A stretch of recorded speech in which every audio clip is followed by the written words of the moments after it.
नमस्कार मित्रांनो, निर्जला एकादशीचं व्रत का करतात, जलदानाचे महत्त्व, पूजा मुहूर्त आणि मोक्षप्राप्ती जाणून घ्या.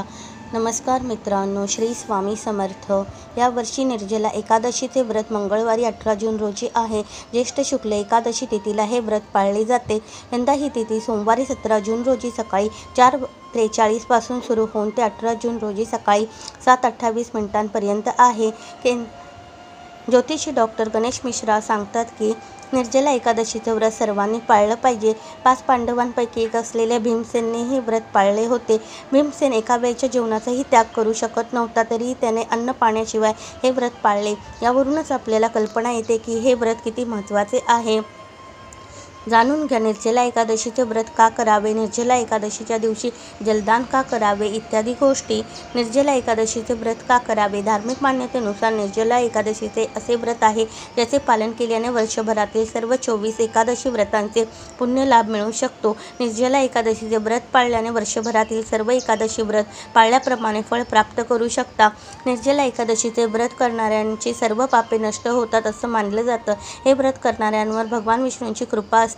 आयुष्याच्या शेवटी ते श्रीहरीच्या कृपेने मोक्ष मिळवून वैकुंठामध्ये स्थान मिळवतात. निर्जला एकादशी व्रताचे महत्त्व. पौराणिक कथेनुसार वेदव्यासांच्या सांगण्यावरून भीमसेन यांनी निर्जला एकादशीचे व्रत केले. त्यांच्यासाठी हे खूप कठीण होते, कारण तो उपाशी राहू शकत नव्हता.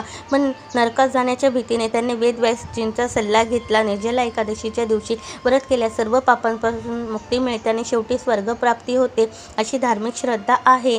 निर्जला एकादशीला जलदान का करावे. निर्जला एकादशीच्या दिवशी जलदान अवश्य करावे. यासाठी कलशात पाणी भरून ते एखाद्या गरजू किंवा गरीब ब्राह्मणाला दान करावे. निर्जला एकादशीला जलदान केल्याने सर्व प्रकारच्या समस्यांपासून मुक्ती मिळते. आर्थिक संकट, घरगुती त्रास, रोग इत्यादींपासून मुक्ती मिळू शकते. पाणीदान केल्याने कुंडलीतील पितृदोष आणि चंद्रदोषापासूनही मुक्ती मिळू शकते.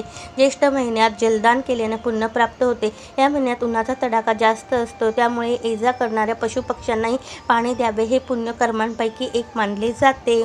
आपल्या सर्वांवरती भगवान विष्णूंची, स्वामी समर्थांची कृपादृष्टी सदैव राहो. व्हिडिओला लाईक, शेअर, सबस्क्राईब करायला विसरू नका. धन्यवाद. श्री स्वामी समर्थ. जय जय स्वामी समर्थ.